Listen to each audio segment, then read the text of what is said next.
Ok, perfecto. Bueno, voy a comenzar con la transmisión. Adelante. Perfecto.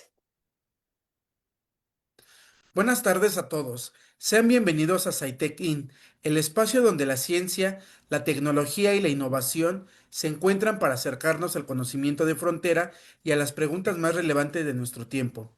Hoy nos reunimos para abordar un tema que tiene un impacto gigantesco en una de las batallas más complejas que libra la medicina, el cáncer. A menudo, cuando pensamos en la enfermedad, imaginamos un crecimiento descontrolado, una célula que se ha olvidado de cómo apagar sus propios motores. Durante décadas, la investigación oncológica se ha enfocado en encontrar esos interruptores que se quedan atascados en la posición de encendido. Nos hemos obsesionado con las sinasas, las enzimas que añaden fosfatos para activar señales de proliferación. Pero hoy quiero invitarlos a mirar al otro lado de la ecuación. ¿Qué pasa con los interruptores que deberían de apagar esta señal? Y si la clave para detener el crecimiento tumoral no estuviera solo en impedir que se encienda, sino en asegurarnos de que existen mecanismos eficientes para apagarlo. Ahí es donde entran las protagonistas de nuestra charla, las fosfatasas. Si las sinasas son el switch on, las fosfatasas son el switch off. Durante mucho tiempo fueron consideradas las primas pobres, poco selectivas y difíciles de estudiar. Sin embargo, hoy sabemos que su desregulación es tan importante como la de las sinasas en el desarrollo del cáncer. La pregunta que nos convoca es precisamente esa. ¿Actúan las enzimas como frenos protectores que debemos reactivar o pueden en ciertos contextos convertirse en cómplices silenciosos que ayudan al tumor a sobrevivir? En la plática titulada Fosfatasas, Switch On or Switch Off. Para desgranar esta dicotomía y para llevarnos de viaje desde la estructura atómica hasta las implicaciones terapéuticas, tenemos el honor de contar con una referente en el campo. La ponente de hoy es una investigadora que ha dedicado su carrera a desafiar los dogmas establecidos. La doctora Olga Villamar Cruz es bióloga por la Facultad de Ciencias de la UNAM, con maestría y doctorado en Ciencias Bioquímicas por la Facultad de Química de la misma universidad. Actualmente se desempeña como técnico académico titular C de tiempo completo con definitividad en el Laboratorio 14 de Señalización Celular en Cáncer de la Unidad de Investigación en Biomedicina, UBIMED, de la Facultad de Estudios Superiores Iztacala de la UNAM. Cuenta con una sólida trayectoria internacional, habiendo trabajado como Scientific Technician 3 en el Fox Chase Cancer Center en Filadelfia, Pensilvania, en Estados Unidos. Es miembro del Sistema Nacional de Investigadoras e Investigadores Nivel 1 y cuenta con el reconocimiento PRI de Nivel C. Su producción académica incluye 21 artículos en revistas indexadas internacionales, 7 artículos de divulgación en revistas nacionales y 2 artículos en revistas indexadas nacionales y un capítulo de libro especializado. Acumulando más de 1,100 citas, ha obtenido financiamiento para investigación de mujeres científicas por el COMECIT del Estado de México y es miembro activo de la Sociedad Mexicana de Bioquímica. Además de su labor de investigación, tiene una amplia experiencia docente a nivel licenciatura en las facultades de Estudios Superiores Iztacala, en la Facultad de Ciencias y en la Facultad de Químicas de la UNAM, así como en programas de posgrado como el doctorado en Ciencias Biológicas y Ciencias Biomédicas de la UNAM y la maestría en Ciencias del Departamento de Infectómica y Patogénesis Molecular del CIMBESTAB. Bienvenida, doctora. Muchísimas gracias. Eh, Andrés, le agradezco muchísimo, bueno, pues que me contemplaras para presentar en este canal, en este canal de difusión que manejas muy, muy padre. Yo la verdad es que no lo conocía hasta hace poco y pues es fascinante todo lo que se aborda y me encantó este canal, ¿no? Y bueno, pues agradezco mucho la presentación. Pues ahora sí que como los que nos dedicamos a esta parte de la ciencia, pues es lo poquito que vamos aportando a lo largo de nuestro trabajo, ¿no? Entonces, pues agradezco mucho la invitación Un y, gusto, y- doctora. y pues bueno, si estás de acuerdo, podemos comenzar. Adelante, por favor. Muchísimas gracias. Bien, bueno, pues agradezco mucho la presentación y como dijo el doctor Andrés, pues lo que les voy a presentar es em, un poco de lo que son las fosfatasas, como ya él mencionó, para encender, apagar circuitos de señalización y particularmente en el cáncer. Y un poquito de lo que hacemos, un proyecto, una parte de un proyecto que hemos hecho en el laboratorio. Y bueno, pues sin más, daré comienzo y no puedo avanzar. Ahí está, listo. Bien, bueno, pues lo que quiero comenzar diciéndoles es algo que conocemos todos. Conocemos que el dogma central de la biología molecular, que fue propuesto por Francis Crick en 1970, pues es un concepto que ilustra los mecanismos de transmisión y de expresión de la información genética. En este dogma, la información contenida en nuestros genes es transmitida a una molécula de RNA mensajero, la cual contiene las instrucciones para crear proteínas, las cuales van a cumplir con una función específica en nuestras células. Una vez que la proteína es sintetizada, lo sabemos bien, esta pues es la que va a tener las funciones en, en diferentes procesos biológicos. Pero para que esto suceda, debe de sufrir diferentes modificaciones posttraduccionales que puedan regular esa función. Aquí les muestro algunas de ellas, como la sumoliación, glicosilación, metilación, ubiquitinación, entre otras, pero, digo, sin poder avanzar. A ver, un segundo. Listo. Ya está Eh, avanzando. sí, ya está avanzando. Y bueno, pues aquí lo que les quiero señalar con con este círculo es pues la fosforilación, que es de lo que queremos hablar, ya que es una de las modificaciones posttraduccionales, pues de las más importantes que se conocen. Y bueno, pues ¿qué es la fosforilación? Es de manera muy básica, es una de las reacciones químicas más importantes de la célula. Este proceso consiste básicamente en la transferencia de un grupo fosfato de un donador, que usualmente es una molécula de alta energía como el ATP, a una molécula aceptora. En la mayor parte de los casos, a excepción de algunos ejemplos muy contados y concretos, como la fosforilación a nivel del sustrato, que ocurre en algunas rutas metabólicas, esta reacción es catalizada por una enzima y es de naturaleza reversible. Bueno, en esta imagen lo que les quiero representar es el ciclo de la fosforilación y desfosforilación, que como comentaba el doctor Andrés, bueno, pues es básicamente una reacción en donde un sustrato es fosforilado por proteínas llamadas sinasas, eso pues lo sabemos bien, pudiendo activar, pero también puede inactivar a su sustrato. Esta reacción puede ser de manera reversa y se basa básicamente en la eliminación del fosfato del sustrato y esta reacción es catalizada por proteínas fosfatasas. Aquí pues simplemente les muestro de manera lúdica para que no lo olvidemos jamás, pues cómo puede ser de una manera muy, bueno, pues hasta graciosa, cómo se puede activar o la adición de un fosfato fosforilándolo, ¿no? Bueno, en esta diapositiva aquí simplemente les muestro pues la diferencia de abundancia de las sinasas y las fosfatasas identificados hasta el momento en el genoma humano, ¿no? Y sus respectivas clasificaciones.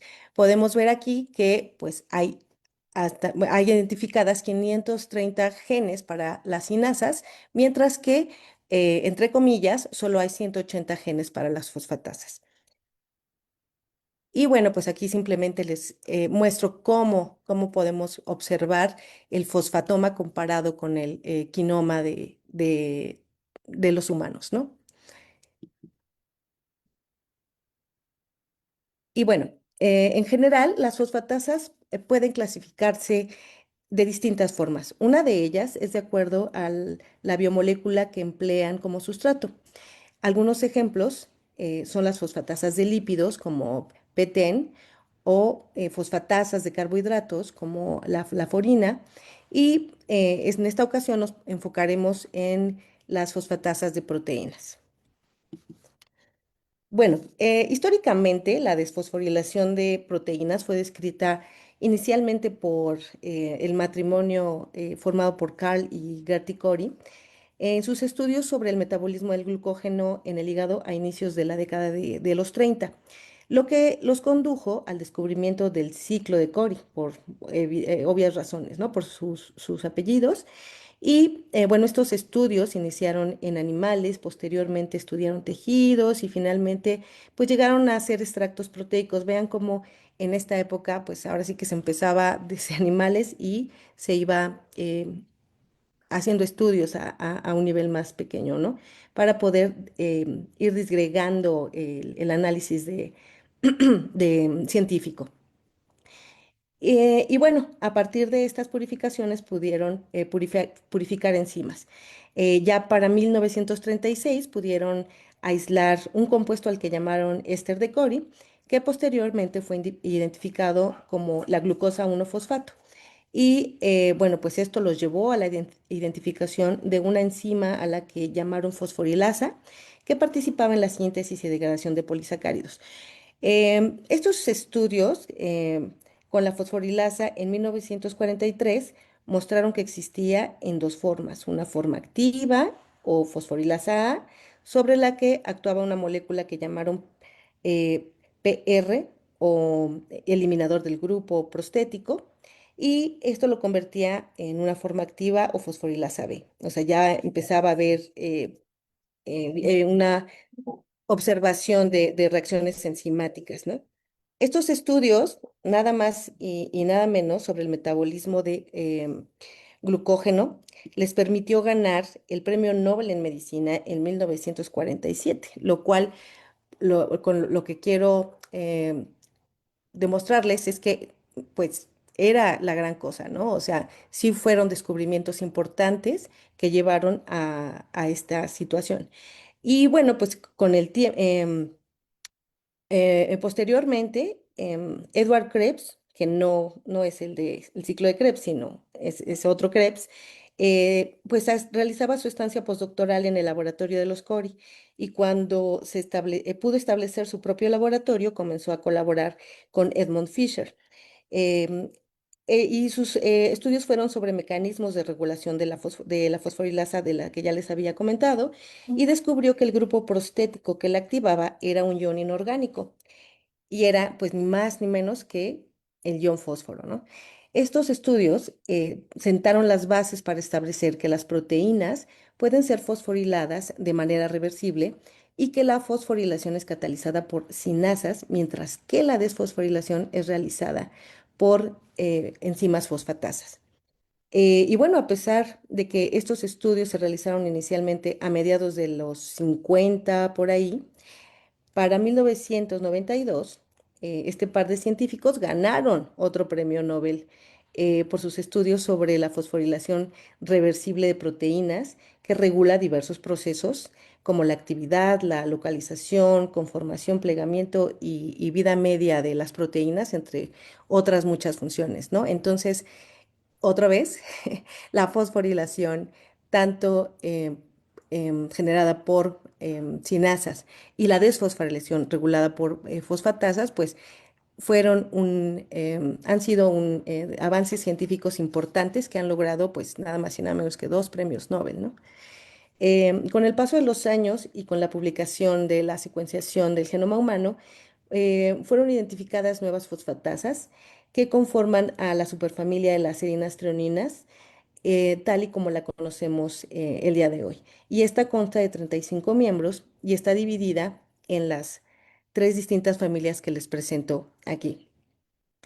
Y bueno, ya a mediados de la década de los 80 y principios de los 90, se tenía bastante bien establecido que la fosforilación de las proteínas pues es sumamente importante para la regulación de muchísimos procesos celulares que les muestro aquí. Y al inicio ya de este milenio se habían caracterizado a detalle distintas sinasas cuya actividad está relacionada con el desarrollo de un montón de patologías, incluida el cáncer. Y mientras era aceptado que la gran mayoría de las por ahí de 500 sinasas que les comenté presentes en los humanos fosforilan a un número limitado de sustratos, pues se pensaba que las fosfatasas, este grupo de 108 fosfatasas, era altamente inespecífica y podían desfosforilar prácticamente pues a cualquier cosa, a cualquier sustrato. Esta idea de que las cinasas son altamente selectivas, mientras que las fosfatasas son pues muy promiscuas y se convirtió básicamente en un problema para el estudio de las fosfatasas, ¿no? Muchos investigadores tenían interés en estudiar moléculas, muy poco interés en estudiar estas moléculas cuyo mecanismo catalítico pues ya había sido descrito y que pues aparentemente no tenían un mecanismo claro de regulación y sobre todo que eran pues poco selectivas con respecto a sus sustratos y esto pues no iba a aportar realmente mucho. Aquí les muestro pues del lado izquierdo como aparentemente las cinasas pues pueden tener solamente un sustrato, mientras que del lado derecho las fosfatasas que pueden tener pues varios sustratos, ¿no?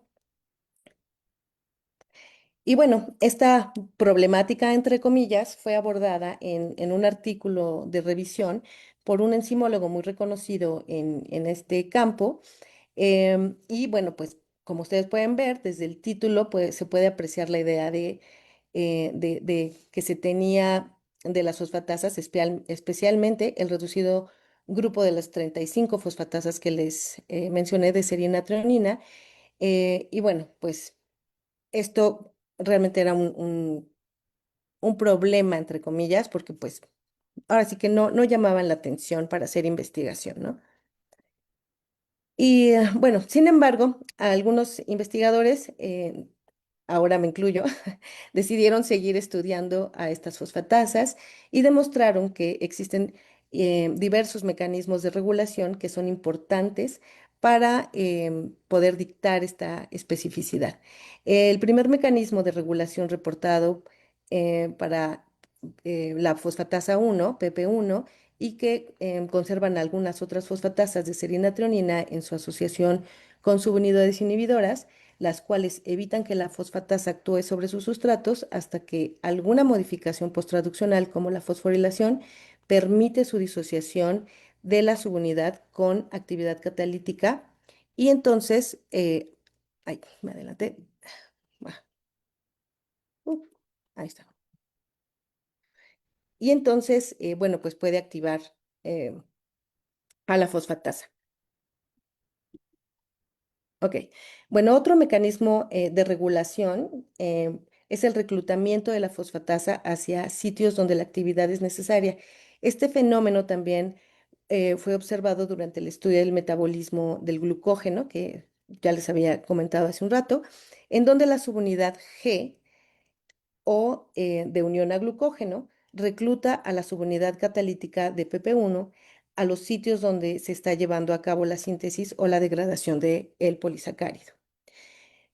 Posteriormente se identificaron otras subunidades reguladoras como M130, que in vitro confiere especificidad a la fosfatasa 1 sobre las cadenas pesadas y ligeras de la miosina.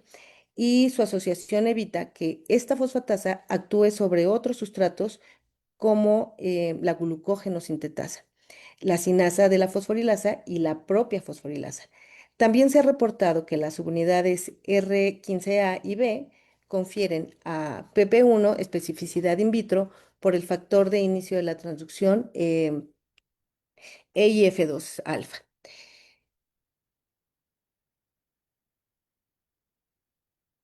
Finalmente, en el mecanismo de regulación que se reportó más recientemente es el de la selectividad proporcionada por receptores del sustrato. En este modelo, estos receptores poseen una región con una alta afinidad por el sustrato fosforilado y también poseen un sitio de unión a la subunidad catalítica de PP1. Una vez formado el complejo, el residuo de fosfoserina o fosfotrionina del sustrato se encuentra accesible al dominio catalítico de PP1 y puede llevarse a cabo la reacción de desfosforilación. A ver, ahí está. Algunos ejemplos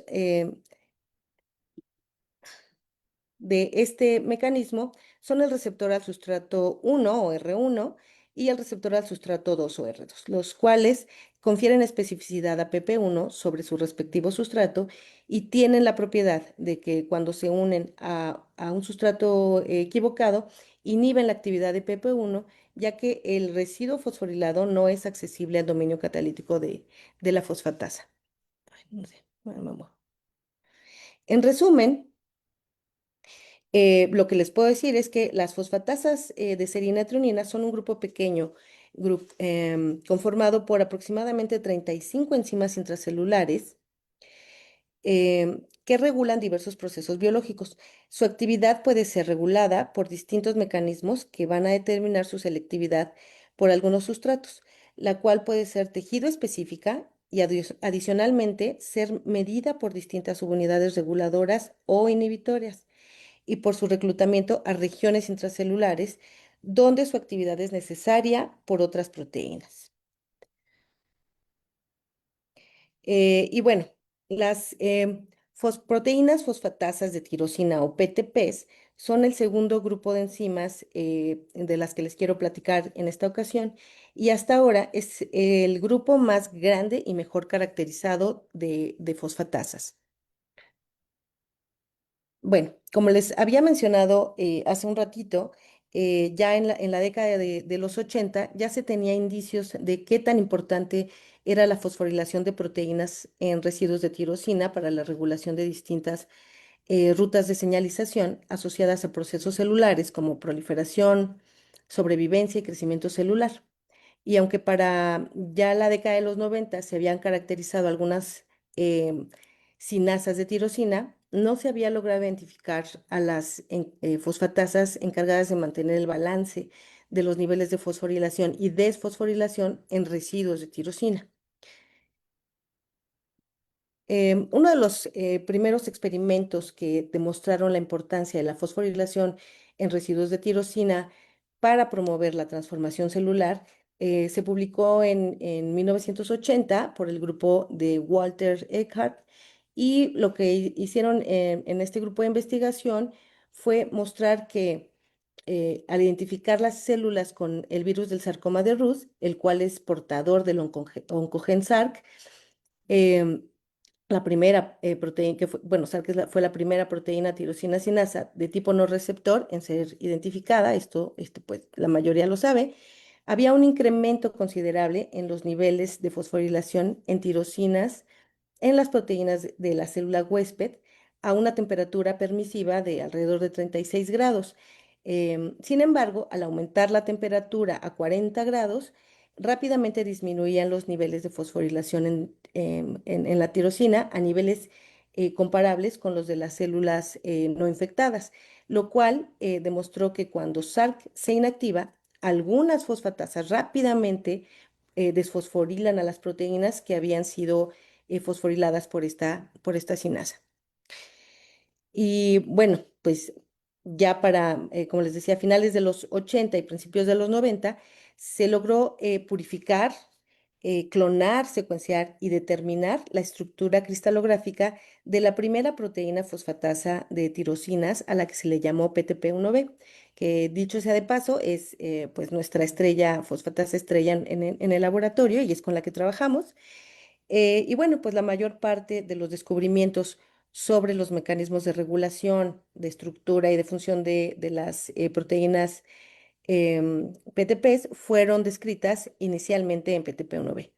Esta enzima, bueno, pues es codificada por el gen PTPN1 en el genoma humano y se encuentra localizado en el cromosoma 20q13 en un locus genético que ha sido asociado a diabetes tipo 2 y a obesidad, además de participar en el desarrollo de distintos tipos de cáncer e incluso se han diseñado algunos inhibidores de esta fosfatasa que se encuentran en fases clínicas y se utilizan también de manera recurrente en la investigación en el área de investigación. Eh, y bueno, desde el descubrimiento de PTP1B, se han reportado aproximadamente otras 70 fosfatasas de tirosina y tomando en cuenta la localización celular de estas proteínas, podemos observar que la gran mayoría son de tipo no receptor, las cuales se encuentran del lado izquierdo en esta diapositiva, de NT1 a NT9, em, y se pueden encontrar en diversos compartimentos subcelulares, aunque también algunas de ellas son de tipo receptor, las que están pues del lado derecho, y estas presentan un dominio extracelular de unión a ligando, una región transmembranal y un dominio intracelular con actividad de fosfatasa de tirosinas. Y bueno, de acuerdo a la estructura del dominio catalítico de estas enzimas y al aminoácido que emplean para llevar a cabo la reacción de desfosforilación, las PTPs se han dividido en cuatro clases. La clase más abundante, pues es la uno, que consiste o está compuesta por más de 60 fosfatasas que actúan principalmente sobre residuos de fosfotirosina, aunque algunas de las fosfatasas de esta clase pueden tener sustratos como fosfatidilinositoles, fosfoserinas, fosfotrioninas, polisacáridos y RNAs. Y la segunda clase consta de un único miembro, mientras que la clase 3 está constituida por tres miembros que tienen una función importante en la activación de las CDKs, que regulan el ciclo celular, para promover la progresión de este. Finalmente, la clase 4 es la más divergente y consta de cuatro miembros y a diferencia de las otras tres clases de fosfatasas, que utilizan cisteína como su residuo catalítico, estas emplean el aspartato. Y bueno, el mecanismo catalítico de las PTPs basados en cisteína consiste en el reconocimiento del residuo de fosfotirosina en su sustrato por parte de la cisteína para formar un intermediario en trifosfato, y la interacción es estabilizada por un residuo de arginina. Y bueno, la reacción de hidrólisis es asistida por el aspartato. En el primer paso de la reacción, el sustrato es reconocido y a continuación la cisteína realiza un ataque nucleofílico para romper el enlace entre el fósforo y el oxígeno, mientras que el aspartato actúa como un donador de protones. En este paso se genera el intermediario tiofosfato y el sustrato desfosforilado se disocia de la fosfatasa y a continuación, el aspartato toma un protón de la molécula de agua que se requiere para la reacción de hidrólisis. Finalmente, el intermediario tiofosfato se disocia mediante la unión del grupo OH que proviene de la molécula de agua y se libera el fosfato de esta molécula. Bueno, este mecanismo catalítico se encuentra bastante conservado en todas las proteínas fosfatasas basadas en cisteína, ya que, como se puede ver en el panel que les presento aquí en la parte superior, la estructura del dominio catalítico se encuentra altamente conservada en estas enzimas, sin importar si son de tipo receptor o no receptor.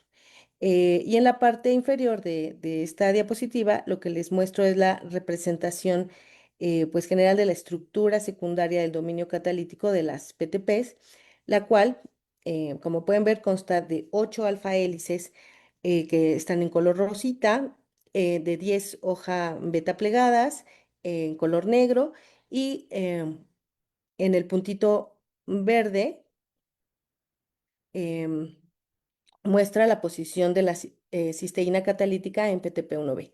Y los círculos o puntitos amarillos indican la posición de la cisteína catalítica en las otras PTPs. Para que la célula pueda realizar sus funciones de manera normal, se requiere de un equilibrio entre los niveles de fosforilación y desfosforilación.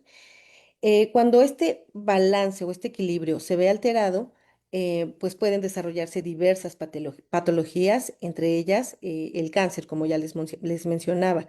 En esta diapositiva lo que les muestro en las letritas en color rojo algunas PTPs que se ha observado su actividad afectada en distintos procesos asociados a cáncer, como la progresión de ciclo celular o el crecimiento aberrante, resistencia a muerte celular programada, reprogramación metabólica, migración, entre otros procesos. Em, Como les decía, de color rojo, les indico algunas PTPs cuya alteración tiene un papel presumiblemente o notoriamente tumorogénico, mientras que de color verde podemos observar algunas PTPs con actividad de supresión tumoral. O sea que, como les mencionaba hace un ratito, pues pueden activar e inactivar, ¿verdad? Pueden estar funcionando como oncogenes, pero también como supresores tumorales. Y bueno, la primera PTP en ser purificada, clonada y cristalizada, como les había dicho, es PTP1B. Y cuando se realizaron algunos estudios con ratones knockout de PTP1B, se observó que en un modelo de diabetes em, mellitus tipo 2, estos animales no engordaban o no aumentaban de peso con la dieta alta en grasas. Aquí podemos ver a los ratoncitos y pues respondían mejor a la acción de la insulina en una curva de tolerancia a la glucosa. Aquí pueden ver la gráfica, ¿no? Y bueno, pues podemos observar que los ratones wild type, que están en las acotaciones negras, estos ratones. Mientras que los ratones knockout del receptor de insulina beta siempre mantenían niveles elevados de glucosa. Esto lo podemos ver en la acotación de triangulitos de color negro. Y de manera interesante, la eliminación de PTP1B en estos ratones deficientes del receptor a insulina causaban que estos pues mantuvieran niveles bajos de glucosa en sangre. El mecanismo molecular para explicar este fenómeno se muestra en el esquema del lado derecho. Aquí pues les muestro eh, que en este modelo PTP1B apaga las señales de los receptores de insulina y de leptina, facilitando que los transportadores de GLUT se transloquen a la membrana y se pueda captar la glucosa para que ésta sea metabolizada y de esta manera se apaguen las señales de la leptina hacia el eje de JAK-STAT. De esta manera pueden estar regulando negativamente al llamado, perdón, eje del hambre. Pero, bueno, pues eh, también se ha visto que PTP1B puede estar teniendo un papel oncogénico. Y bueno, pues debido a los resultados descritos en la diapositiva anterior, pues se pensó que PTP1B podía estar apagando las señales de receptores de membrana y que en el contexto de cáncer de mama podía actuar como un supresor tumoral. Sin embargo, al cruzar ratoncitas knockout de PTP1B con ratones transgénicos de un modelo de cáncer de mama ER2 positivo, se observó que la ausencia de PTP1B en estos animales resistentes al desarrollo de tumores. Como pueden ver aquí, en las letras rojas donde estamos em, mostrando, bueno, les estoy mostrando este grupo de ratones. Por lo que se llegó a la conclusión de que en este modelo PTP1B puede estar actuando como un oncogen. Posteriormente se descubrió que en este modelo de cáncer, PTP1B activa la vía de las mapsinasas y SARC para que las células proliferen. Y bueno, el papel oncogénico que tienen algunas PTPs, como les mencionaba, ha llamado la atención no solo de la industria farmacéutica y de la investigación, y pues se ha intentado diseñar inhibidores selectivos contra algunas de estas fosfatasas. Y el alto grado de conservación del dominio catalítico de las PTPs ha hecho necesario que se implementen distintas estrategias buscando la selectividad de estos compuestos. Una de estas estrategias consiste en el diseño de inhibidores bidentados, en el que una región del inhibidor que se une al dominio catalítico de la PTP y otra región se une a un sitio alostérico. De esta manera, pues se impide que la fosfatasa pueda unirse a su sustrato. Pero no es la única. Otra estrategia que consiste, bueno, que se ha desarrollado consiste en el diseño de aptámeros, los cuales son secuencias de DNA o pueden ser también de RNA de cadena sencilla, de entre 50 a 80 nucleótidos de longitud. Estas pueden adoptar estructuras tridimensionales únicas y esto les permite reconocer un blanco específico con una gran afinidad y especificidad. Finalmente, otra estrategia que se ha desarrollado es el diseño de algunos inhibidores alostéricos, los cuales se unen con una alta afinidad a regiones no conservadas y que usualmente se encuentran lejos del sitio catalítico de la fosfatasa. Este tipo de inhibidores evitan que el sitio catalítico pueda adoptar una conformación óptima para el reconocimiento de su sustrato y por lo tanto evitan la formación del complejo que deberían de formar el complejo enzima sustrato. Y bueno, en esta imagen lo que les muestro em, es un modelo de acoplamiento entre el dominio catalítico de PTP1B, que se encuentra en color gris, donde se indican las regiones importantes para la conformación del sitio activo en amarillo, en azul y en verde, con dos de sus inhibidores competitivos, indicados en color azul cian y rojo.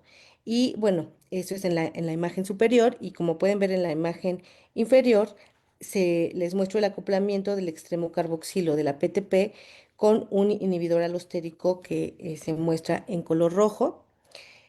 Y este inhibidor, pues lo que hace es evitar que el dominio catalítico de PTP1B pueda adquirir la conformación óptima para que esta enzima pueda reconocer a su sustrato. Y bueno, aquí pues simplemente les muestro algunos de los inhibidores de las fosfatasas PRL3, SHP1 y 2 y PTP1B que se encuentran en fases clínicas para el tratamiento pues de distintos tipos de cáncer. Y para el caso de PRL3 y SHP, y bueno, también algunos que se utilizan o están siendo utilizados para tratar la diabetes tipo 2 y obesidad, en el caso de PTP1B. En resumen, lo que les puedo decir es que las fosfatasas de tirosina son el grupo más abundante de fosfatasas, ya que consta de aproximadamente unos 70 miembros que pueden clasificarse de acuerdo a distintos parámetros. El mecanismo catalítico de las PTPs ha sido estudiado con gran detalle ya por mucho tiempo y se encuentra ampliamente conservado debido a la similitud estructural del dominio catalítico de estas enzimas. Y bueno, la actividad aberrante de estas fosfatasas se ha asociado al desarrollo de diferentes y diversas patologías, entre ellas, pues el cáncer. Y finalmente, se han realizado grandes esfuerzos para generar inhibidores que son altamente selectivos contra estas enzimas. Sin embargo, pues siempre está el reto, ¿no? Debido al grado de conservación de estos dominios catalíticos, el diseño de inhibidores selectivos pues sigue siendo muy complicado y por supuesto que el desarrollo en la investigación de estos pues sigue en crecimiento, ¿no? Y bueno, pues esto me lleva a quererles platicar sobre un trabajo, un proyecto que se realizó en el laboratorio y que, bueno, pues es un trabajo que realicé para mi tesis de doctorado hace ya un par de años. Y bueno, aquí lo que le hicimos fue la identificación de la sinasa dependiente de ciclinas 3 como un nuevo sustrato de la fosfatasa de tirosinas 1B y su papel en la progresión de ciclo celular en células de glioblastoma humano. Y bueno, pues quiero empezar diciéndoles sobre este proyecto que Los tumores primarios del sistema nervioso central representan un problema de salud importante a nivel mundial, ya que representan por ahí del 2% del total de casos de cáncer. Y es importante porque, bueno, los síntomas que presentan los pacientes van desde dolor de cabeza, vómito, convulsiones, por supuesto, pérdida de funciones cognitivas, pérdida de memoria, visión, etcétera. Entonces, la vida útil y la calidad de vida de los pacientes se ve pues mermada de manera importante y pues representa un reto y una necesidad de atender este tipo de tumores. Aquí lo que les presento del lado derecho es pues que la tasa de sobrevivencia después del diagnóstico a 5 años es muy baja. Aquí, bueno, olvidé comentarles que pues es de los gliomas, es el más agresivo, se denomina grado 4 y bueno, pues este grupo es el que tiene pues la tasa de sobrevivencia más baja. Y bueno, pues como tratamientos de primera línea se encuentran la resección o cirugía, por supuesto la radioterapia y quimioterapia. Dentro de estos fármacos tenemos la temozolomida, lomustine y carmustine, que son básicamente agentes alquilantes, pero bueno, pues no tienen necesariamente buena respuesta en los pacientes o desarrollan resistencia muy rápido, lo que pues ha hecho necesario el desarrollo de nuevas terapias que les presento aquí del lado derecho y estas incluyen pues inhibidores, la nanoterapia, inmunoterapia y pues en este último caso tenemos el anticuerpo bevacizumab, que es un anticuerpo monoclonal dirigido contra el factor de endotelio vascular, el receptor del factor endotelio vascular, em, pero lo mismo, sucede que los pacientes suelen desarrollar resistencia muy rápido o poca respuesta y esto ha hecho necesaria la búsqueda de nuevas alternativas de tratamiento. Y en este sentido, pues también como les comentaba hace un ratito, pues las proteínas fosfatasas de tirosinas o PTPs han llamado la atención en la industria y en la investigación como blancos terapéuticos, ya que se sabe que regulan rutas de señalización involucradas en la proliferación, sobrevivencia y crecimiento tumoral. Se ha visto también que dentro de estas PTPs, pues algunas han sido asociadas a gliomas y particularmente PTP1B se encuentra amplificado o sobreexpresado tanto a nivel del mensajero y de la proteína. Y esto pues nos llamó la atención. Eh, y bueno, ¿quién es PTP1B? PTP1B, les decía, es una proteína de 435 aminoácidos, un tamaño de 50 kilodaltones, hacia su extremo aminoterminal, tiene su dominio catalítico, con el cual pues es el que con el que desfosforila sus sustratos. eh, eh, Tiene un dominio rico en prolinas. Este es importante porque con este puede unirse a dominios SH2 y SH3. Y también tiene una región de localización al retículo endoplásmico hacia su extremo carboxilo terminal. Y bueno, ejemplo perdón, este estudio se los mencionaba hace un ratito. Entonces, en base a este, pues propone que PTP1B tenga un papel oncogénico, ya que cuando no está presente en un modelo de cáncer de mama, bueno, pues hay em, los animales que están en esta condición presentan una menor cantidad de tumores. Y bueno, pues aunque se ha pensado que, como les mencionaba hace un ratito, que la proteína SARC o, por ejemplo, P62-DOC puedan estar regulando procesos de proliferación, sobrevivencia y crecimiento tumoral, pues resulta que también los estudios de este tipo han tenido resultados inconsistentes y pues esto ha hecho también necesaria la continuación de la búsqueda de nuevos sustratos. Y en este sentido, pues nosotros hicimos un ensayo de fosfoproteómica para poder localizar nuevos sustratos de PTP1B. Y aquí les muestro una tabla donde en negro, pues les presento algunos de los sustratos que obtuvimos en este estudio.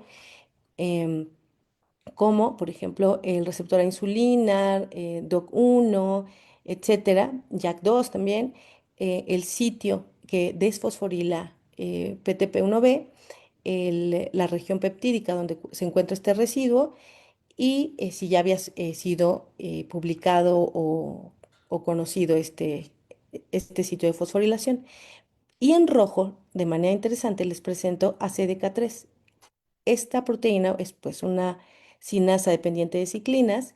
Se sabe que estas son desfosforiladas en la tirosina 15 y en este estudio encontramos que PTP1B potencialmente la desfosforila en este residuo, el péptido donde se encuentra y esta, bueno, pues no se había reconocido ni hay reportes de que haya, bueno, como un sustrato de esta fosfatasa.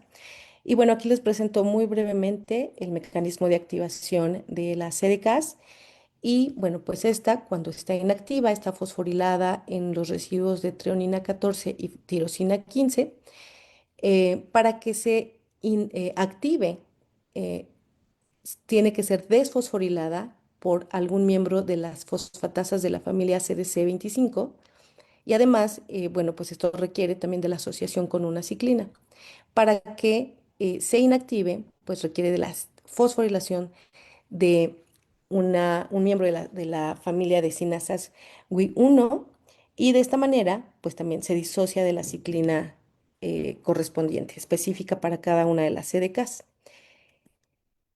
Y bueno, aquí les presento un esquemita básico del ciclo celular, donde podemos ver que las células que se encuentran en G0, para que puedan ingresar al ciclo celular, requieren de la desfosforilación de CDK3 y de la asociación a la ciclina C, pero no se sabe hasta el momento, bueno, hasta que hicimos este estudio, se asumía que una fosfatasa de la familia CDC25, como en el caso de todas las otras CDKs, era quien desfosforilaba a CDK3. Sin embargo, no había ningún reporte de esto. Y como les mencionaba, pues encontramos en el estudio de fosfoproteómica que PTP1B potencialmente la está desfosforilando para que de esta manera CDK3 pueda fosforilar a su sustrato retinoblastoma y este a su vez pueda activar a diferentes factores de transcripción como E2F para que la célula pueda reingresar al ciclo celular. Y bueno, pues nosotros quisimos hacer este estudio porque, pues bueno, les comentaba que el glioblastoma tiene alta tasa de mortalidad e incidencia y no hay una estrategia terapéutica realmente que pueda funcionar a los pacientes.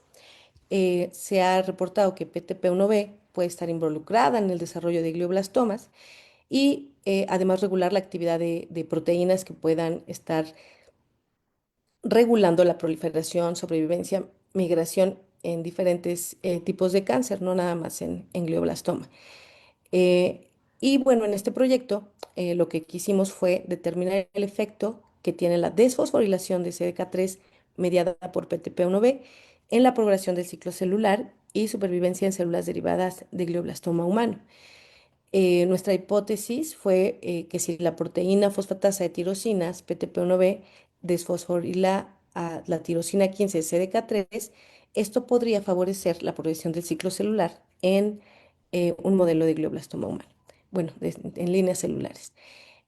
Nuestro objetivo general fue determinar si CDK3 es un nuevo sustrato de PTP1B, además de estudiar el efecto de la inhibición de esta enzima en la activación de CDK3 y de su sustrato retinoblastoma, así como en la progresión de ciclo celular en células de glioblastoma humano.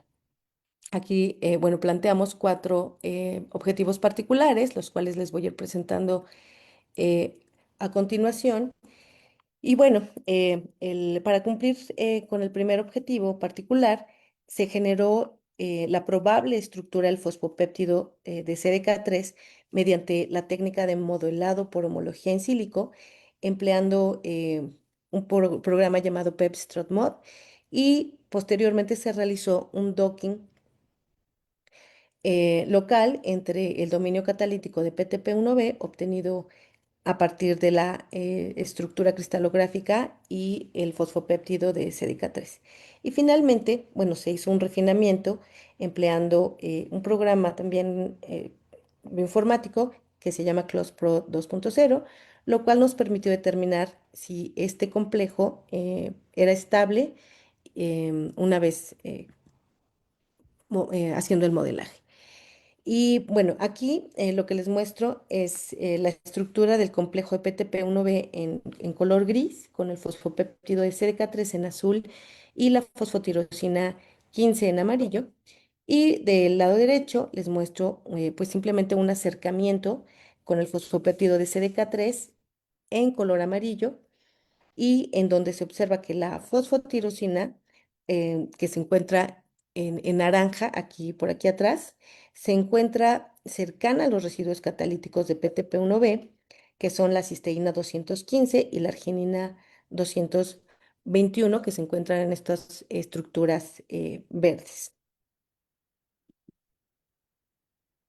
Y bueno, posteriormente se realizó un análisis de dinámica molecular para poder validar la estabilidad de este complejo.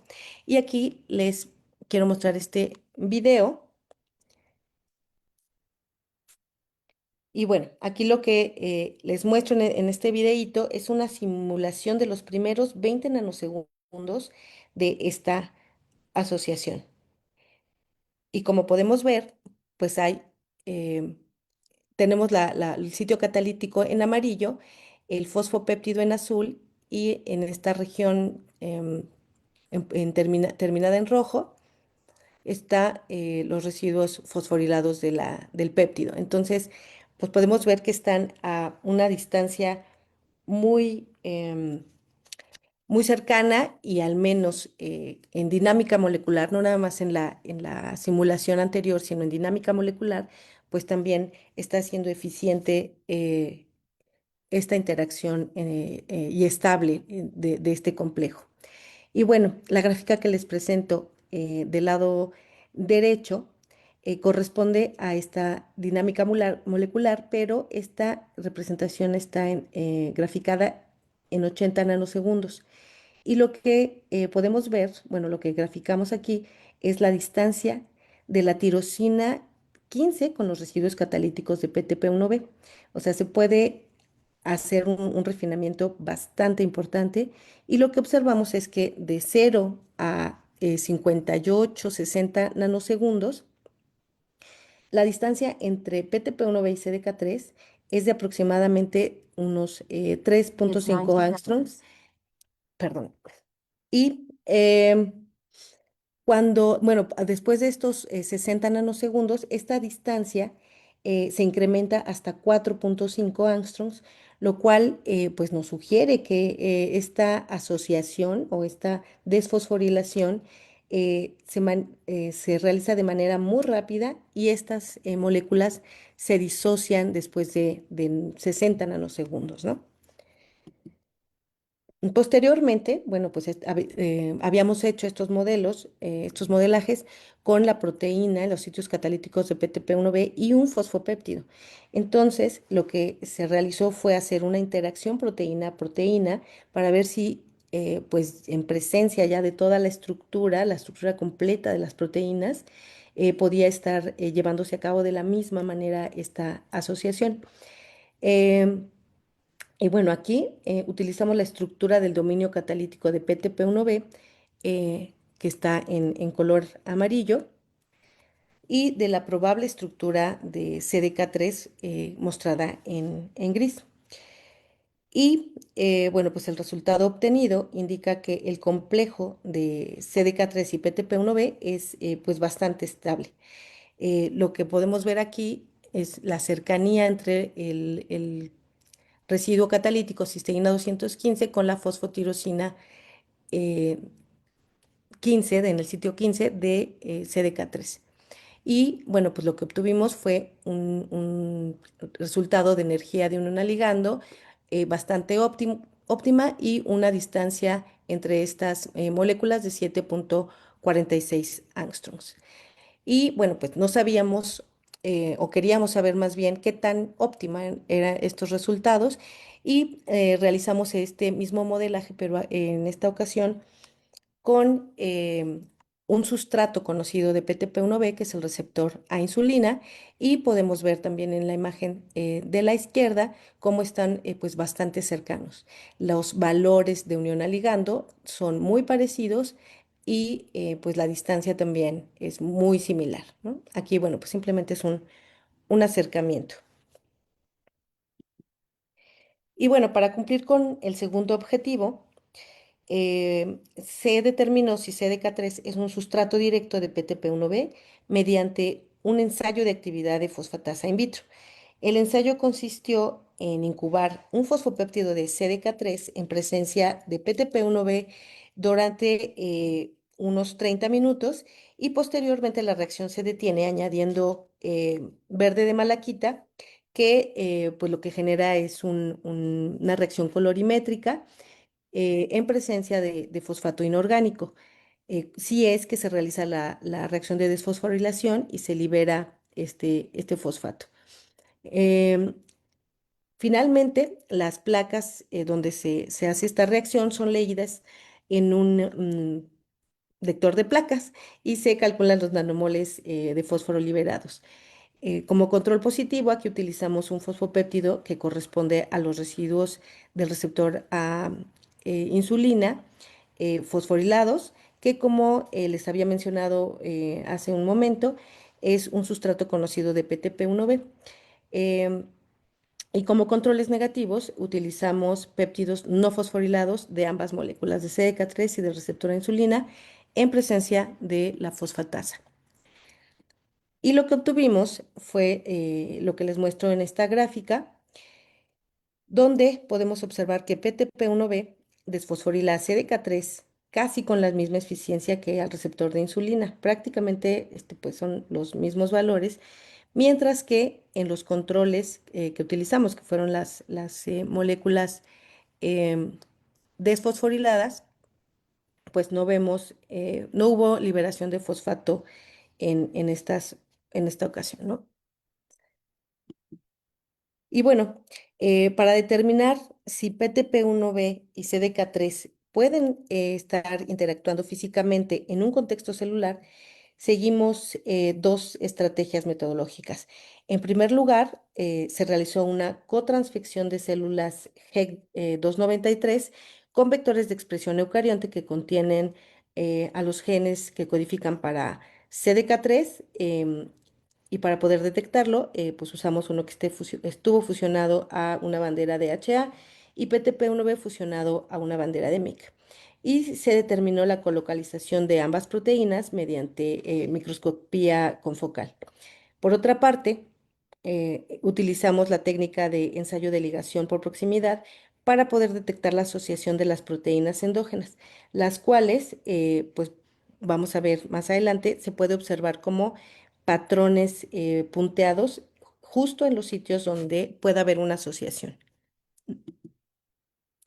Bueno, entonces, en esta lámina lo que les presento del lado izquierdo es la inmunodetección de las proteínas analizadas mediante la técnica de Western blot, empleando anticuerpos anti las banderas que utilizamos, anti-HA para detectar ACDK3 y anti-MYC para detectar APTP1B. Y pues lo que vimos fue que efectivamente cuando cotransfectamos, pues vemos las bandas correspondientes a las proteínas con sus banderas. Y del lado derecho les muestro una imagen representativa de la colocalización de PTP1B. Esta la teñimos en rojo y a CDK3 en verde.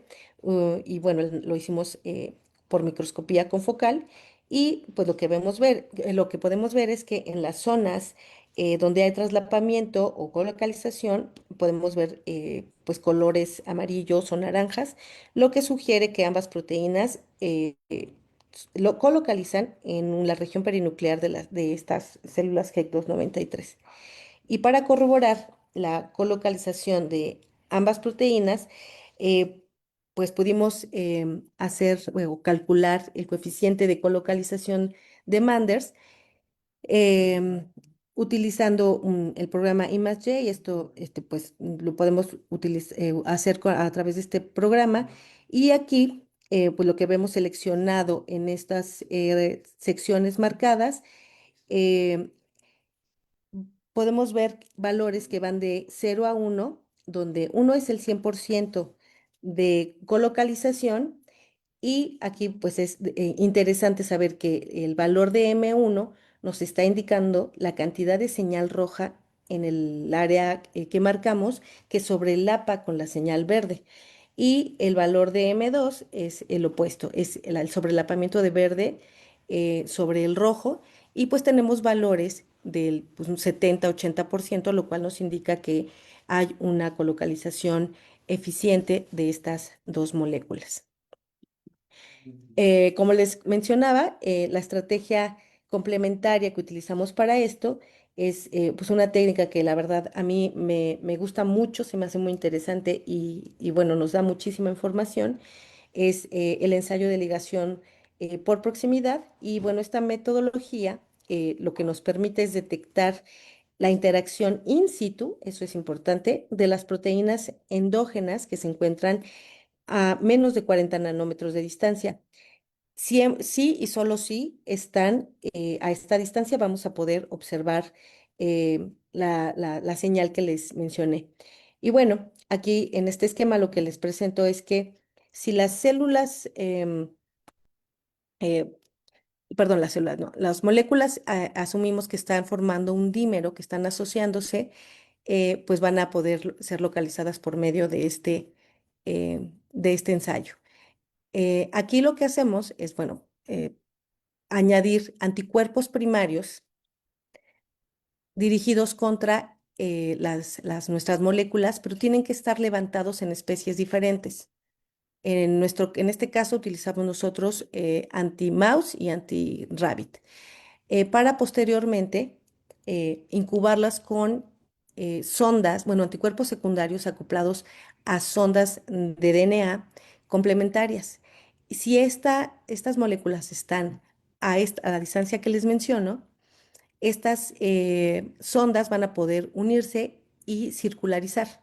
Van a poder formar esta circularización de DNA. Y posteriormente podemos realizar una reacción de amplificación de círculo rodante utilizando una DNA polimerasa llamada Fi29.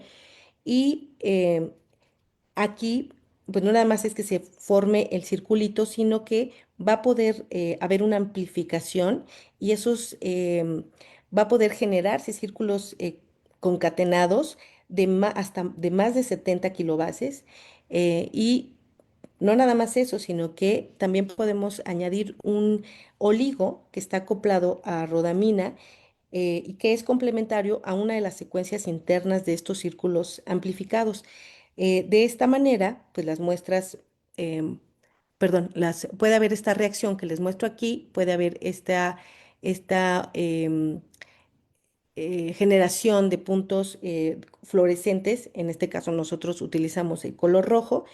Y pues este puntaje, estos puntitos, cada uno de estos puntos lo que nos va a estar indicando es una interacción entre estas dos proteínas. No es una inmunodetección simple donde detectamos, como en la estrategia anterior, una colocalización que sobrelape, sino que si obtenemos señal, vamos a ver interacciones.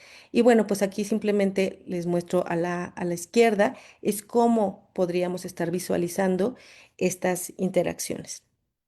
Y voilà, utilizando tres líneas celulares de glioblastoma humano, la LN229, U87 y U251, pudimos detectar eh, eh, bastantes puntos de interacción en las tres líneas celulares. Teñimos en verde el citoesqueleto y bueno, los núcleos en azul. Y bueno, pues obtuvimos esta buena interacción entre estas proteínas, lo cual pues nos hizo muy felices. Y pues bueno, antes de abordar el efecto de la inhibición de PTP1B en la progresión de ciclo celular y en la activación de CDK3, pues quisiera recordarles en este momento, de manera muy breve, que en su estado inactivo las CDK se encuentran fosforiladas em, en los residuos de treonina 14 y tirosina 15, y para que la CDKT se active, perdón, CDK, no CDK3, bueno, CDK3 y las otras se activen, se requiere de una fosfatasa de la familia CDC25 que las pueda desfosforilar justo en estos residuos para que las CDKs puedan fosforilar a sus sustratos y de esta manera puedan promover la progresión del ciclo celular. En el caso de CDK3, pues se ha determinado que es importante para que las células que se encuentran en G0 puedan reingresar al ciclo celular y para que pueda la célula entrar de G1 a S. Se ha asumido que es una fosfatasa de la familia C25 la que se está encargada de activar a CDK3. Sin embargo, no se ha demostrado esto. No se sabe hasta el momento que una CDK3, perdón, una CDC25 puede estar desfosforilando a CDK3.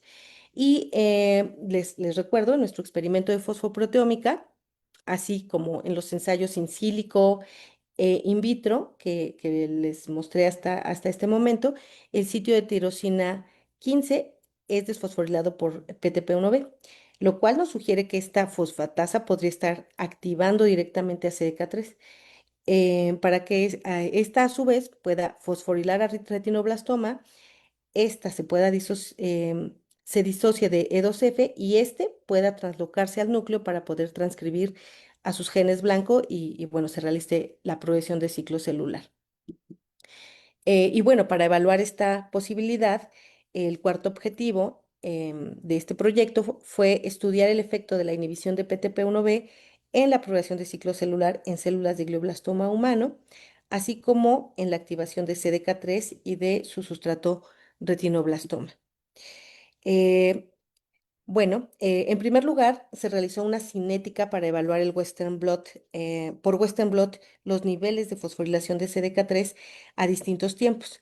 Las células se pusieron en ayuno, durante 24 horas se incubaron con dos distintos inhibidores farmacológicos de PTP1B y pues un tratamiento con vehículo durante 2 horas. Aquí se añadió el suero posteriormente a esas 2 horas, al 10%, para poder estimular a las células y se lisaron y se colectaron estos lisados a distintos tiempos, a 0, 12, 24, 36 y 48 horas, como les muestro aquí. Y bueno, lo que podemos ver en la parte superior es que todas las líneas celulares en todas las líneas celulares de glioblastoma, la fosforilación de CDK3 disminuye desde las 12 horas y hasta las 24 horas prácticamente desaparece, lo que nos sugiere que CDK3 se encuentra activa. Y en los paneles medio e inferior se observa que la inhibición farmacológica de PTP1B retrasa de manera considerable la desfosforilación de CDK3, sugiriendo que la inhibición de esta fosfatasa retrasa significativamente la activación de esta sinasa CDK3.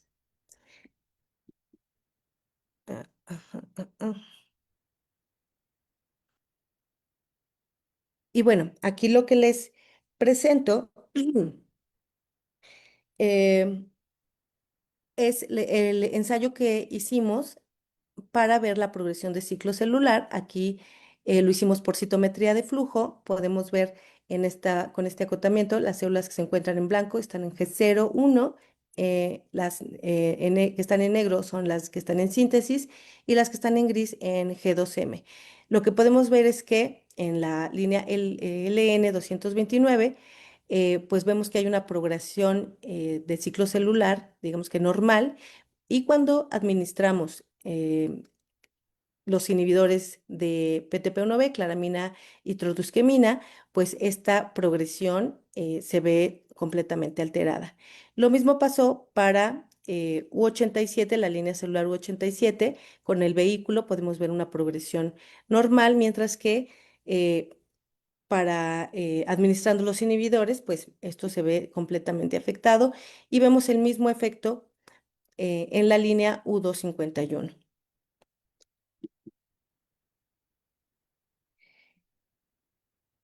Bueno, a continuación se evaluó por Western blot el efecto de la inhibición farmacológica de PTP1B en la activación de CDK3, así como de un sustrato de esta cinasa, que ya les había comentado, es retinoblastoma, un sustrato directo.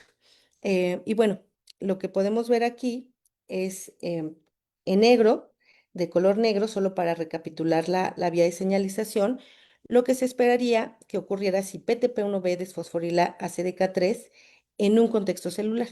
Si CDK3 es un sustrato de PTP1B, lo que observaríamos es una menor cantidad de la forma fosforilada, que les recuerdo es la forma inactiva, con la consecuente fosforilación de su sustrato retinoblastoma y la expresión de genes necesarios para la transición de la fase G1 a S, como la ciclina A, ciclina E y CDK1. Les menciono estos genes porque los mencionaré después.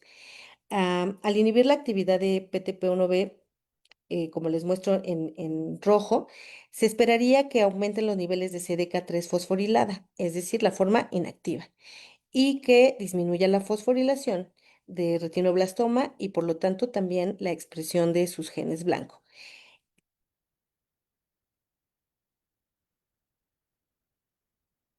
Y eso, bueno, fue lo que vimos al hacer el Western blot. Podemos ver en las tres líneas celulares cómo la forma fosforilada después de inhibir a PTP1B aumenta. Y eso sucede en los tres casos con las dos inhibidores que utilizamos. Ahí.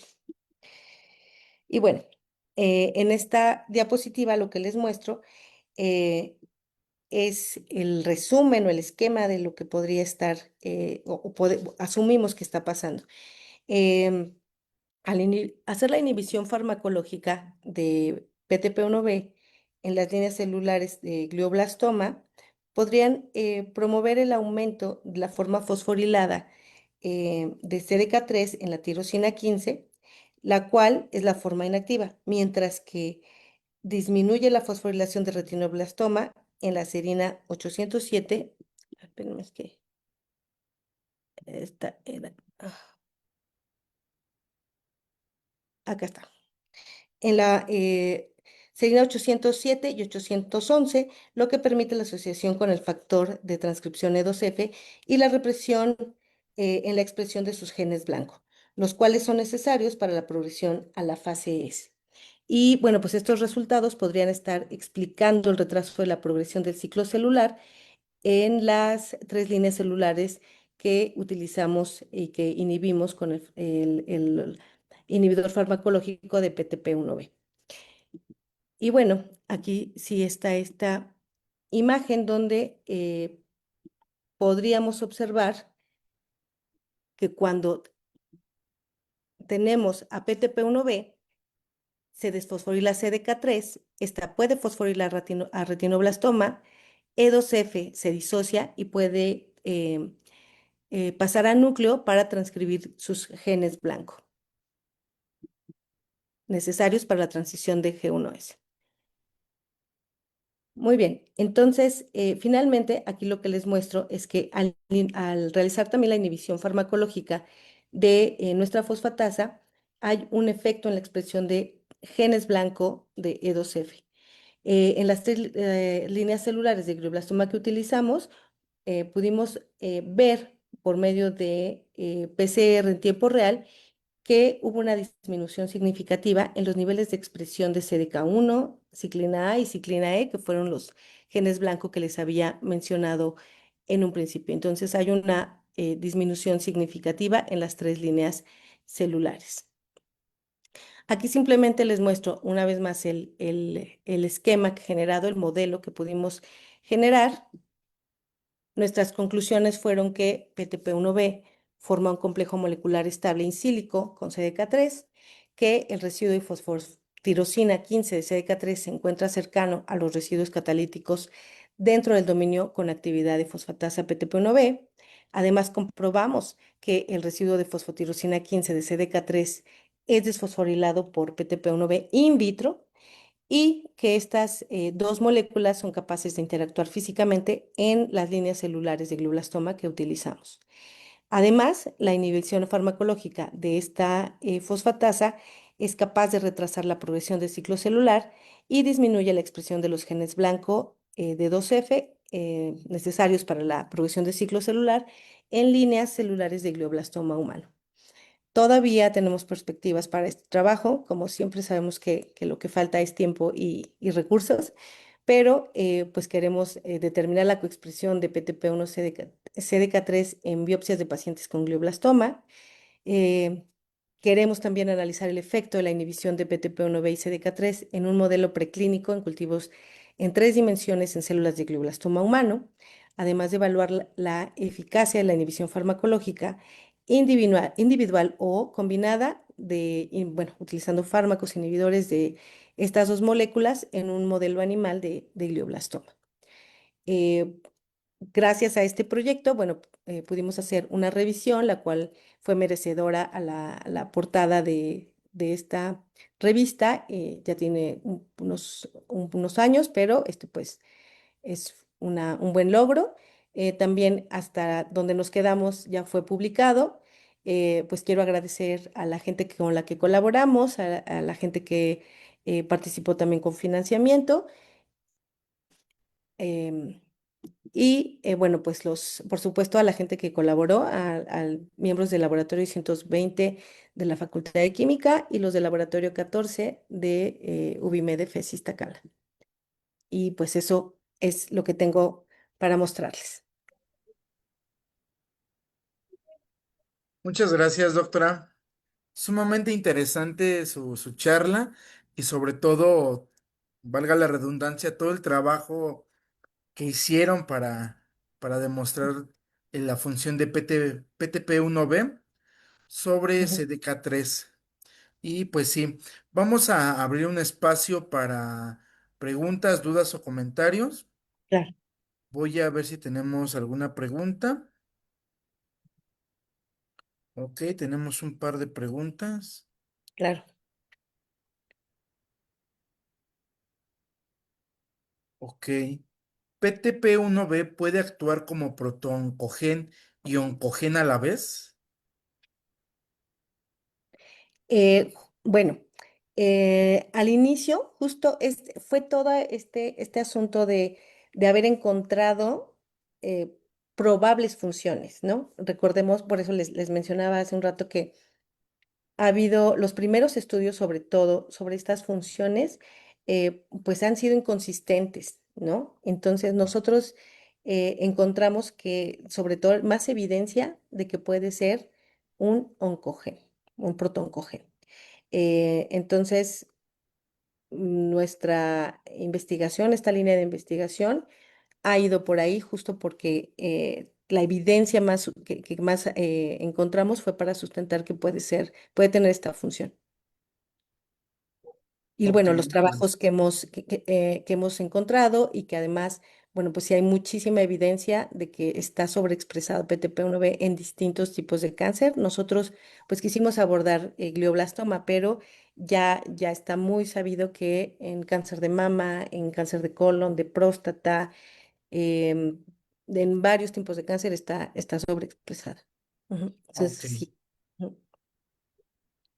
¿Existen otras fosfatasas que se comporten como PTP1B? Sí, hay otras fosfatasas que pueden, que están,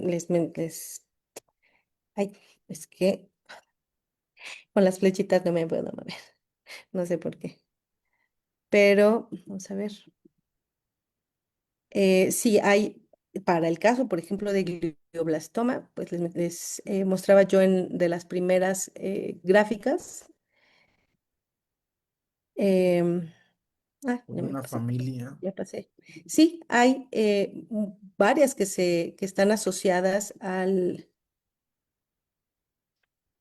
esta, ¿no? Hay Ujú. varias que están asociadas al menos a gliomas, pero sí hay varias que pueden tener función oncogénica en distintos tipos de cáncer. Hay muchísimas, hay una gran variedad, ¿no? Pero este es un grupo de ejemplos para gliomas, que es, es ahorita el modelo que estamos trabajando, uno de los modelos que estamos trabajando. Ok, gracias, doctora. Ujú. Otra de las preguntas, ¿por qué no se había estudiado o descubierto estas funciones de la fosfatasa 1B? No me queda clara la pregunta. ¿Por qué no se habían descubierto? Sí, bueno, así es como nos la enviaron. Ajá, ajá. Bueno, Y no sé, eh, sí. lo que pasa es que, a ver, eh, es una proteína que tiene muchas funciones, bueno, es desfosforila, pero tiene muchísimos sustratos. Por lo tanto, está involucrada en un montón de funciones. Nosotros abordamos a partir del estudio de fosfoproteómica, donde desmenuzamos, eh, ah, ¿dónde estás? Donde desmenuzamos diferentes, ahí está, eh, mucho, de hecho, bueno, es que como hay que resumir, ¿no? Pero en realidad este proyecto, ustedes saben, cada que se hace un proyecto, pues realmente es muchísima, cada diapositiva puede ser muchísima información. Entonces, aquí no les mencioné, pero en este estudio de fosfoproteómica encontramos casi 300 sustratos, muchos de ellos ya publicados, ya determinados, pero muchos que son nuevos, como CDK3, que realmente no nos imaginábamos que PTP1B pudiera estar teniendo un blanco que regulara directamente el ciclo celular. Entonces, como nos pareció tan interesante este que no se había reportado, pues quisimos empezar esta línea de investigación.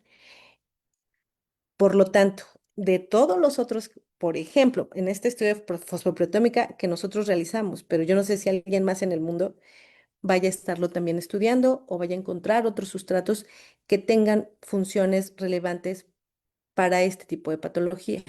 Pero, insisto, eh, pues hay muchos estudios, ¿no? Sí está, y de hecho se está poniendo más en auge esta fosfatasa porque, justo por eso, porque se están encontrando nuevos sustratos o sustratos que ya se conocen, pero que están teniendo otras funciones, ¿no? Claro, y además es una fosfatasa, creo yo, maravillosa, porque Ujú, pues se imaginan, al inhibirla, atiende varias enfermedades, tanto las metabólicas como el cáncer.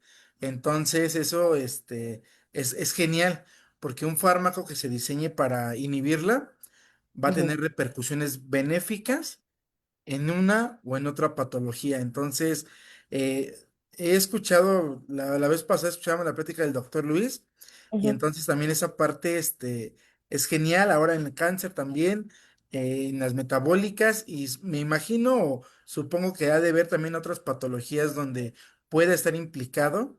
Entonces es un excelente blanco farmacológico. Exactamente. De hecho, bueno, pues no, ahora sí que no quiero spoilear más, pero es que esto nos da para mucho. Sí, Justo, bueno, este tema que tocas es súper importante y súper interesante para moléculas como esta, que pueden, entre comillas, ser como promiscuas, pero en realidad, ya que regulan tantas cosas negativamente, eh, podemos utilizar la estrategia de reposicionamiento de fármacos.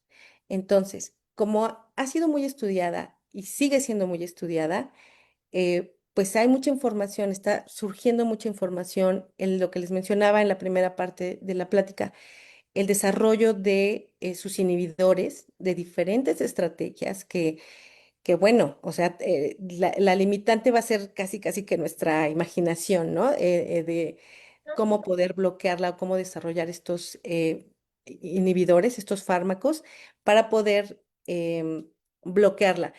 pero podemos intentar utilizar fármacos ya producidos, autorizados y ahorrarnos todo ese camino. Entonces vamos como dices, a matar dos o hasta tres pájaros de un tiro, ¿no? Podemos atender obesidad, que además este asunto metabólico está, pues es muy importante ahorita, ¿no? Y qué bueno que se está atendiendo mundialmente, pero particularmente en México. Entonces, si podemos intentar atender problemas de obesidad, de diabetes, pero además de cáncer, o al revés, a un paciente que padezca ambas, pues se pueden atender esos dos aspectos de esos dos padecimientos al mismo tiempo. Entonces, sí, es maravillosa y yo la verdad es que me sorprendo mucho de todo lo que nos puede dar el estudio de esta fosfatasa. Exactamente. Ujú. Tenemos otro par de preguntas. Sí. Am, el estibogluconato de sodio es un fármaco muy tóxico que se utiliza para la leishmaniasis. ¿Se podría utilizar en cáncer? Uy, pues la verdad, honestamente, no lo conozco. eh, pero por lo que nos comentan de la toxicidad tan alta, yo creo que hay que irse con pinzas porque eh, no lo sé, estoy pensando, pero se me hace un poco complicado abordarlo de esa manera, porque tendríamos que ver si ese fármaco está bloqueando o podría bloquear, alterar de alguna manera algún proceso oncogénico y que pudiera ser candidato para ser un fármaco contra cáncer. Es bastante complejo, sobre todo esto que nos mencionan de la toxicidad, porque toxicidad en qué, a qué nivel, qué grado, en qué tejido, ¿no? Sabemos que los fármacos se procesan, muchos fármacos o se tienen que procesar en hígado y entonces, bueno, llega ahí y si causa más daño que beneficio, eh, ¿no? Es muy complejo. Habría que ver con más detalle. Yo, la verdad es que no es mi área, no conozco ese fármaco, pero lo veo complicado. Habría que aterrizar eso y ver por dónde podría, si algo puede alterar, bueno, más bien bloquear en un caso de cáncer, pero, y depende qué tipo de cáncer también. Claro. em, si la persona tiene comorbilidades, la edad, o sea, son muchos factores, no es tan simple nada más pensar en cualquier fármaco o uno que funciona bien para algo, necesariamente tendrá que funcionar bien para otra cosa. Ujú. Exactamente. Em, otra de bueno, tenemos otro par de preguntas. ¿Cómo agregaron el fosfato a CDK3 para modelarlo? Ah, y bueno, eso es muy interesante. Nosotros tenemos colaboración con el doctor Marco Loza de la Universidad de La Salle y él es el que nos apoya con todo eso porque él es el súper especialista. Nosotros no es que no queramos ni aprenderlo, pero pues se requieren de softwares y entrenamientos y etcétera. Entonces él nos apoya con eso.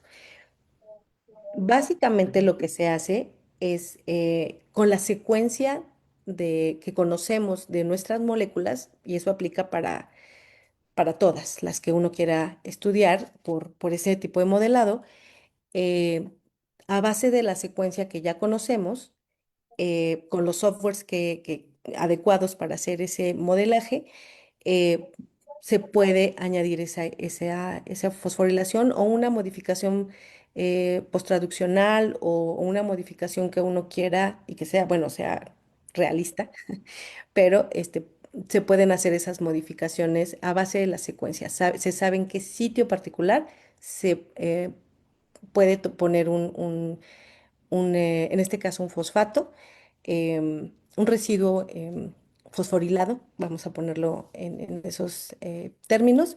Entonces, eso se hace a partir de la secuencia. O sea, también, por ejemplo, yo no puedo poner un residuo fosforilado en otro aminoácido que no sea susceptible de esa fosforilación. Entonces, sí hay que saber. em, dónde sí se puede fosforilar o tener una modificación posttraduccional o alguna modificación esos residuos. Exactamente, es algo bien importante, saber dónde sí fosforilan, dónde se pueden fosforilar o no. Y sí, como bien lo mencionas, hay ciertos software que nos dicen qué aminoácidos se pueden fosforilar. Ahorita no recuerdo el nombre de algunos, pero hay varios que indican Ok, esa parte y posteriormente nuevamente se agregan a la secuencia primaria y se modelan. correcto. Y la última pregunta, ¿por qué utilizaron tres líneas de GB? Me Ujú, imagino que es glioblastoma. ujú. ¿Hay diferencias entre estas? ¿Tienen alguna relevancia al estudiar PTP? Bueno, sí, ¿por qué elegimos estas tres líneas? Porque se sabe que mm, tienen modificaciones que alteran, modificaciones, mutaciones que van a afectar los procesos que nosotros analizamos. P53, por ejemplo, etcétera, ¿no? Entonces, es la que me viene ahorita a la mente, pero sí, están modificadas bueno, no están modificadas, mutaron, por eso son líneas de glioblastoma. em, y pues ahorita estoy pensando, porque en realidad, eh, es una pregunta muy interesante.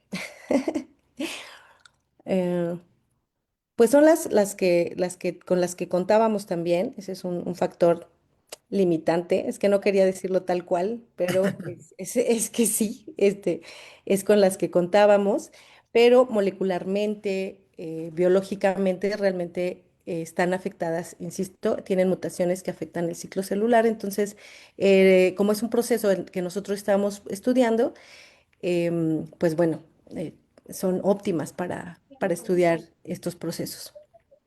Ok.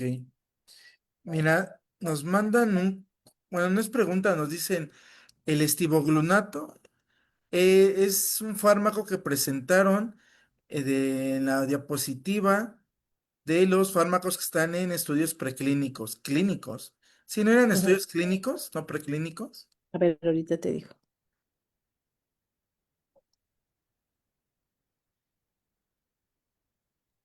Ah, no, pero estábamos acá, está ¿en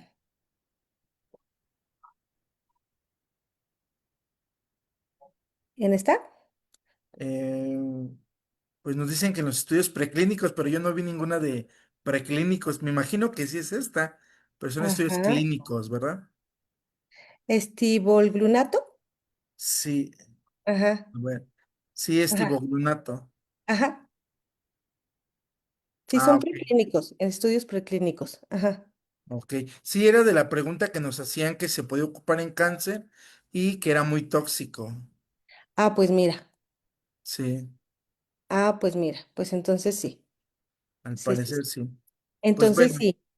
sí, Y bueno, realmente lo que les decía es que si ya avanzó hasta este nivel, es porque ya se hicieron una infinidad de pruebas, ¿no? claro, Ya está al alcance de eh, la administración a pacientes. Entonces, también eso es muy complejo, eso es sí. tardado porque hay que hacer análisis en poblaciones prácticamente. En fin, es bastante complejo y tardado este paso, pero pues sí, entonces tienes razón.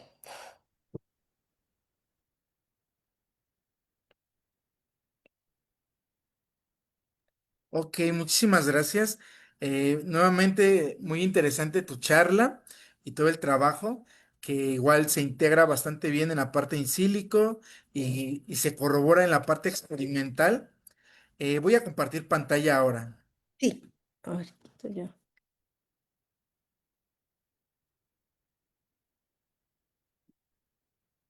Ok, ¿y ahora cómo le hago aquí? Espérame, déjame ver.